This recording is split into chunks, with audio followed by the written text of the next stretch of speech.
الرحمن الرحیم صحیح بخاری حدیث نمبر 558 حضرت ابو موسیٰ عشری رضی اللہ تعالی عنہ سے روایت ہے، وہ نبی صلی اللہ علیہ وسلم سے بیان کرتے ہیں، مسلمانوں، یہودیوں اور عیسائیوں کی مثال اس آدمی جیسی ہے جس نے کچھ لوگوں کو مزدوری پر رکھا کہ وہ رات تک کام کریں۔ انہوں نے دوپہر تک کام کیا اور کہنے لگے ہمیں تیری مزدوری کی ضرورت نہیں، چنانچہ اس آدمی نے کچھ اور لوگوں کو مزدوری پر رکھ لیا۔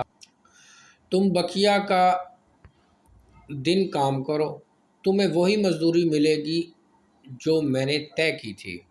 انہوں نے کام کیا حتیٰ کہ جب نماز عصر کا وقت ہوا تو کہنے لگے تیرا کام تجھے مبارک ہو، ہم نے جو کام کیا اس کی بھی مزدوری نہیں لیتے۔ چنانچہ اس نے لوگوں کو مزدوری پر رکھا جنہوں نے بقیہ دن کا کام کیا یہاں تک کہ سورج غروب ہو گیا، اس طرح وہ پہلے دونوں گروہوں کی مزدوری کا حقدار بن گئے۔